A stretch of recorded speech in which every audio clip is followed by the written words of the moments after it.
विचित्र और सबसे अनोखा चित्रकार रहता था। वो जो भी चित्रकारी कर देता था वो घटना असल में घट जाती थी। एक रोज गांव में सूखा पड़ गया। विचित्र चित्रकार जिसका नाम मनोज था, वो अपनी झोपड़ी के अंदर बैठकर इस बारे में सोच रहा था। इस बार तो गांव में सूखा पड़ गया है। गांव वाले बेचारे गरीब हैं। लोगों की खेती किसानी सब बंद हो गई है। अगर समय से बारिश ना हुई तो किसानों की साल भर की मेहनत बर्बाद हो जाएगी। मुझे कुछ करना चाहिए। मनोज ने अपना बक्सा खोला। उस बक्से में एक लाल और पीले रंग का चमकता हुआ ब्रश था। आज मैं पहली बार अपने पूरे गांव की चित्रकारी करने जा रहा हूँ, लेकिन इसके लिए मुझे अपनी झोपड़ी के बाहर जाना होगा। पहले देख लूं बाहर आसपास कोई है तो नहीं। मनोज ने बाहर निकलकर देखा तो कड़ी धूप थी। दोपहर का वक्त था, इसलिए वहां आसपास कोई भी नहीं दिखाई दे रहा था। ये वक्त अच्छा है, आसपास कोई नहीं है। यहीं पर अपनी चित्रकारी शुरू कर देता हूँ। मनोज ने घर के बाहर ही कुर्सी डाली और गांव को देख देख कर उस गांव का बिल्कुल असली चित्र बनाने लगा। आसमान में नीले बादल थे, लेकिन चित्रकार मनोज ने उन बादलों का रंग काला कर दिया और उन काले बादलों से घनघोर बारिश की चित्रकारी कर दी। कुछ ही देर बाद पूरा चित्र बनकर तैयार हो गया। कितना प्यारा गांव लग रहा है मेरा। असल में तो इस गांव में कड़ी धूप निकली है, लेकिन मेरे चित्र में घनघोर बारिश हो रही है। अब देखना थोड़ी देर में बारिश होने लगेगी। मनोज वो चित्र लेकर झोपड़ी के अंदर आया और दीवार पर चिपका दिया। थोड़ी ही देर बाद अचानक आसमान में बादल गरजने लगे। जो आसमान अभी नीला था वो काला पड़ गया और ठीक वैसे ही घनघोर बारिश होने लगी जैसा उसने चित्र बनाया था। मनोज का हृदय खुशी से भर गया। हे भगवान, तेरा लाख लाख शुक्रिया कि बारिश होने लगी। तूने मुझे एक अद्भुत कलाकारी दी है। इसके लिए आपको शत शत नमन है प्रभु। बारिश होता देख सभी गांव के लोग अपने अपने घर से बाहर निकल आए और खुशी से झूमने लगे। बच्चे बरसात में लौटने लगे। गांव का मौसम ऐसा हो गया था जैसे सावन खुद ही गीत गा रहा हो। हरे भरे पेड़ खुशी से झूम उठे थे। हर पक्षी गीत गा रहा था। खेतों में फसलें लहराने लगी थी। भगवान ने तो चमत्कार कर दिया। कई सालों से हम बारिश का इंतजार कर रहे थे, पर बारिश नहीं हुई। पर आज देखो, अचानक बारिश हो ही गई, है ना गजेंद्र काका? हाँ मनोहर, मुझे भी अपनी आंखों पर यकीन नहीं हो रहा। अभी कुछ मिनट पहले ही तो इतनी कड़ी धूप निकली हुई थी, पर अचानक बारिश कैसे होने लगी? ये भगवान का चमत्कार ही है और कुछ नहीं। चलो हम लोग अपने खेतों की तरफ चलते हैं। चलो बच्चों। रुकिए, हम भी आप लोगों के साथ चलते हैं। गांव के सभी आदमी, औरतें, बच्चे भागते हुए अपने खेतों की तरफ पहुंचे तो देखा उनकी फसलें लहरा रही थी। अपनी फसलों को लहराता देख गांव वाले मंत्रमुग्ध हो गए। कई दिनों से हम सभी गांव वाले प्रधान जी से ट्यूबवेल से पानी देने के लिए मांग रहे थे, पर उन्होंने हमारी मांग को ठुकरा दिया। लेकिन भगवान अपने भक्तों की मांग कभी नहीं ठुकराता। उसने हमें मुफ्त में बारिश दे दी। अब हम सभी लोग हाथ जोड़कर ऊपर वाले का शुक्रिया अदा करते हैं। सभी गांव वालों ने हाथ जोड़कर आसमान की तरफ देखा और ऊपर वाले का शुक्रिया अदा करने लगे। दूर खड़ा होकर मनोज ये सब देखकर बहुत खुश हो रहा था। पानी की बूंदें गांव वालों के चेहरों पर पड़ रही थी। ये दृश्य मनोज के हृदय को प्रफुल्लित करता जा रहा था। हे प्रभु, मैं भी तेरा शुक्रिया अदा करना चाहता हूँ कि कम से कम मेरी चित्रकारी की वजह से गांव वाले आपको याद तो कर रहे हैं। तो इस तरह इस बार गांव वालों की फसल बहुत अच्छी हो गई। लेकिन मनोज की चित्रकारी के बारे में गांव में किसी को भी नहीं पता था। उसे डर था कि अगर किसी को इस बारे में पता चल गया तो लोग उसका फायदा उठाएंगे। वहीं दूसरी तरफ गांव का प्रधान अपने आदमियों से कुछ बात कर रहा था। मुनीम, तुमने तो कहा था कि ये गांव वाले हमसे भीख मांगेंगे। अगर हम उनकी फसल की सिंचाई में उनकी मदद नहीं करेंगे तो मजबूरन वो लोग अपने खेत हमारे नाम कर देंगे। लेकिन ऐसा तो कुछ हुआ ही नहीं। प्रधान जी पता नहीं ये कमबख्त बारिश क्यों होने लगी। सारी गलती इस बारिश की है। अगर टाइम पर बारिश ना होती तो गांव वाले बर्बाद हो जाते और अपने खेत मजबूरन आपके नाम कर देते। खैर ऐसे ही दिन बीत रहे थे। फिर एक रोज गांव के रहने वाले गजोधर काका की बेटी की शादी तय हुई, लेकिन लड़के वालों ने दहेज की मांग रख दी। देखो गजोधर, मुझे अच्छी तरह पता है कि तुम्हारी बेटी से शादी करने के लिए बहुत सारे लोगों ने मना कर दिया है क्योंकि तुम लोग बहुत गरीब हो, लेकिन मैं अपनी बेटी की शादी तुम्हारी बेटी के साथ करने के लिए तैयार हूँ। पर तुम्हें हमें मुंह मांगा दहेज देना पड़ेगा, वरना जिंदगी भर तुम्हारी बेटी कुंवारी बैठी रहेगी। ऐसा मत बोलिए संजय जी, अभी विवाह को वक्त है, तब तक मैं दहेज का इंतजाम कर लूंगा। कृपया करके शादी तोड़ने का ख्याल भी अपने दिमाग से हटा दीजिए। ठीक है। इतना बोलकर संजय वहाँ से चला गया। अब गजोधर बेचारा परेशान रहने लगा। तभी उसके पास गांव का एक आदमी मनोहर आ गया। अरे भाई गजोदर, मुझे पता है कि तुम क्यों परेशान हो। भाई शादी करोगे तो थोड़ा बहुत दहेज तो देना ही पड़ेगा।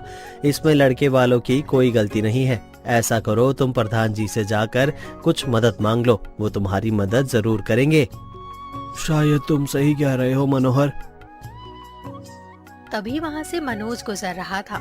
उसने उनकी बातें सुन ली, लेकिन उसने कुछ कहा नहीं। खैर शाम को गजोधर प्रधान जी के सामने गिड़गिड़ाने लगा। गजोधर, तुम हमारे गांव के हो, हम तुम्हारी मदद जरूर करेंगे, लेकिन गारंटी के तौर पर तुम्हें अपने खेत हमारे पास गिरवी रखने पड़ेंगे। अगर 6 महीने के अंदर तुमने पैसे ना लौटाए तो तुम्हारे खेत मेरे नाम पर हो जाएंगे। मंजूर हो तो बताओ। मुझे सब मंजूर है प्रधान जी, बस मेरी बेटी की किसी तरह शादी हो जाए। फिर अगर आपका पैसा लौटाने के लिए मुझे खुद को बेचना भी पड़ेगा तो भी मैं तैयार हूँ। मुनीम जी ने कागजों पर गजोधर के साइन ले लिए और उसे पैसा दे दिया। गजोधर ने अपनी बेटी की शादी तो धूमधाम से कर दी, लेकिन कुछ ही दिनों बाद प्रधान के आदमी गजोधर के खेत की फसल काटने लगे। तभी वहाँ से गजोधर गुजरा। ये आप लोग क्या कह रहे हैं? मेरी फसलें आप लोग क्यों काट रहे हैं? ये तुम्हारे खेत नहीं रहे गजोधर, तुमने कागजों पर साइन करके ये खेत प्रधान जी के नाम कर दिया है। अरे नहीं नहीं, आप लोगों को गलतफहमी हुई है। मैंने तो अपने खेतों को सिर्फ गिरवी रखा था, वो भी 6 महीने के लिए। अगर 6 महीने तक मैं उनके पैसे वापस ना करता तब ये खेत उनके नाम पर होता। लगता है तुमने बिना पढ़े ही कागजों पर साइन कर दिए थे। ये कागज देखो, इसमें साफ साफ लिखा है कि ये खेत तुमने प्रधान जी के नाम कर दिए हैं। अब चलो जाओ यहाँ से, यहाँ कुछ भी नहीं बचा है तुम्हारा। गजोधर भागता भागता प्रधान जी की हवेली पहुंचा और अपनी बात बताई, लेकिन प्रधान ने उल्टा उसे ही 100 कोड़े मारे और वहां से भगा दिया। गजोधर रोता रोता बेचारा इधर उधर भटकने लगा और नदी के किनारे जाकर खड़ा हो गया।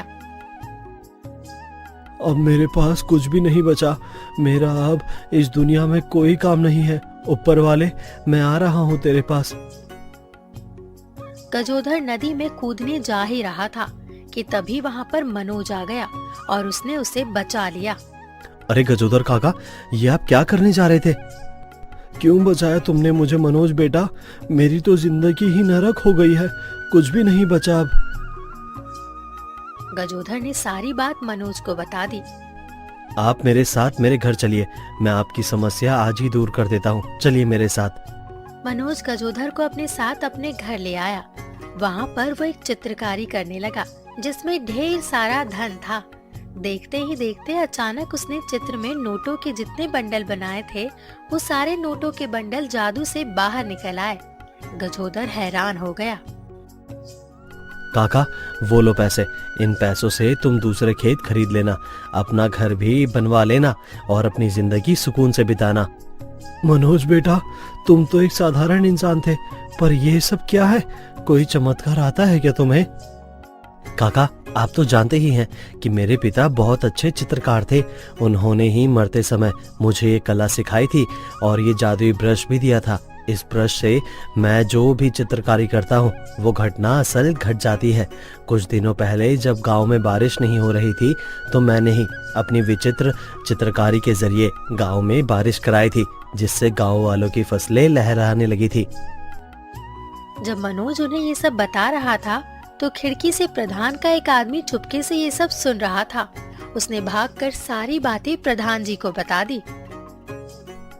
अच्छा, तो ये बात है। जल्दी से खेतों से मुनीम को बुलाकर लाओ। मुझे वो ब्रश किसी भी कीमत पर चाहिए।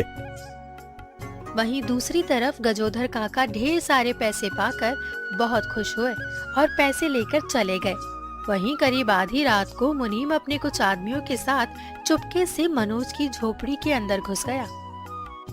लगता है वो ब्रश इस बक्से के अंदर ही रखा होगा। मुनीम ने बक्सा खोला और ब्रश उठाकर वहां से भाग गया। ब्रश पाकर प्रधान बहुत खुश हुआ। तभी तो मैं सोचूं, इस गांव में अचानक बारिश कैसे होने लगती है। अचानक से एक गरीब आदमी इतना अमीर कैसे हो जाता है। अब इस ब्रश से मैं इस गांव पर राज करूंगा, गांव वालों को अपना गुलाम बना दूंगा। प्रधान ने उस ब्रश से चित्रकारी की। उसने चित्र में बनाया कि उसका गांव में बहुत बड़ा महल बन चुका है। गांव के सभी लोग उसके नौकर बन चुके हैं। उसके पास बहुत सारी धन दौलत आ चुकी है। चित्र बनाने के बाद प्रधान उस चित्र को बड़े ही ध्यान से देखने लगा। अब मैं सो जाता हूँ। जब सुबह उठूंगा तब ये सब कुछ मेरा होगा। मेरी दुनिया ही बदल चुकी होगी। सुबह पूरा गांव मेरे पैरों में पड़ा होगा। धीरे धीरे सुबह हो गई। सुबह उठकर मनोज ने देखा उसका बक्सा खुला हुआ पड़ा था और ब्रश भी गायब था। मेरा ब्रश कहाँ गायब हो गया? मैंने तो इस बारे में किसी को बताया भी नहीं था, पर किसने चोरी कर लिया? गजोदर काका? नहीं, गजोदर काका ऐसा नहीं कर सकते। तभी अचानक मनोज की नजर अपने घर के बाहर पड़ी तो देखा कि गांव पूरी तरह से बदल चुका था। मनोज अपनी झोपड़ी के बाहर आ गया। बाहर पक्की सड़कें बनी हुई थी और कच्चे मकान की जगह अब पक्के मकान बन चुके थे। हर घर के बाहर एक कार खड़ी थी। मनोज हैरान हो गया। ये सब क्या हो गया? मैं अपने ही गांव में हूँ या दुबई आ गया? मनोज ने जब पीछे पलटकर देखा तो उसका घर भी अब आलीशान बन चुका था। घर के बाहर एक बहुत महंगी कार खड़ी थी और बंगले के बाहर एक नेम प्लेट भी थी जिसमें लिखा था विचित्र चित्रकार मनोज पांडे। आगे जाकर देखता हूँ। आगे थोड़ी दूर मनोज ने जाकर देखा तो प्रधान और उसके आदमी सड़क के किनारे भीख मांग रहे थे। जैसे ही प्रधान ने मनोज को देखा, अरे मनोज भाई, ये लो अपना ब्रश। कल रात मैंने ही इसे चोरी कराया था। तभी वहाँ सभी गांव वाले आ गए। मनोज ने वो ब्रश ले लिया। मैंने भी चित्रकारी की, पर मेरे साथ सब उल्टा हो गया। सिर्फ ब्रश चोरी करने से कुछ नहीं होता प्रधान जी। वो विचित्र चित्रकारी सिर्फ मुझे ही आती है। मैं इस चित्रकारी का इस्तेमाल गांव वालों की भलाई के लिए करता था।